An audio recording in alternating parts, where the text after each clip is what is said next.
Alright, it's time to break down the elements apart of the Source Dragon of energy, and there's only four compared to motion and flow.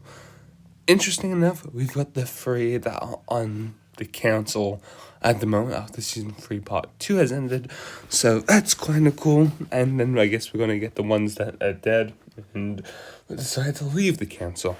Interesting. Let's take a look at the elements.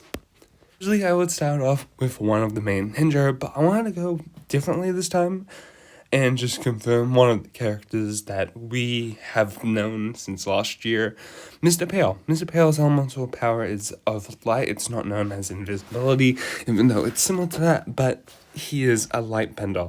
He's able to bend the light around him, and light and energy make sense as much as what the next one is. Light is able to consume what it can consume around you. It's able to do different... It has different energy bounds, I guess, especially when you're controlling invisibility and the light around you. That's absolutely really cool. I like that idea, and I would have never thought about it to be an energy, but we've had this confirmed since last year. So yeah, that's really, really cool. Next, of course, is the Elemental Master of Lightning, Jay. Jay's actually the MVP, from what Kevin Burke says. And yeah, hell yeah, Jay is the Elemental Master of Lightning, of course. This is an energy power. Energy, yeah, plus Jay's lightning is an energy source. Also, if you do think about this correctly, Jay also has the symbol. I say this about each ninja. They all have these symbols on their back of their suits. So yes, Jay was obviously going to be a part of the Source Dragon of energy. They're all part of different ones. It's cool. When Motion came out, everyone thought Wildfire would be part of it, and everyone was upset that Wildfire wasn't a part of it. Well, no, Wildfire is part of energy. Kenbeck explains that it's to do with how the heat transforms and can be changed up. This kind of upsets me because this has been my theory for the last 2 years, that she's able to change her heat powers. If it's the blue one, it's really hot. If it's the red, it's not that bad.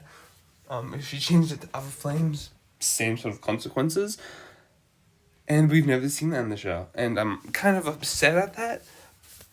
I'm hoping to see that at least by the end of Dragon's Rising Season 5. I'm hoping for that. But makes sense to be have the energy power. Last elemental power here, because there's only 4, remember, is propulsion. I couldn't get an actual photo. I wanted to show the power also working, so this was the only best one I could get. Couldn't find the one where he's fighting, I think it was... No, maybe it wasn't Geo. Maybe it was just Lloyd. But, yeah, I found this to be an interesting element. I feel like people would have wanted this another element, but it makes sense for energy, because it is energy just blasting through the skies. But then again, it could have been a part of motion. But really cool element. So, wrapping this all up, these elements all make sense to be a part of the Source Dragon of energy. I don't see why you wouldn't put them a part of the Source Dragon of energy, to be honest. They all make sense. Jay, Mr. Pale, and at least propulsion make a lot of sense. Heat does make sense, but you've got to use the power correctly to make it look like an energy power.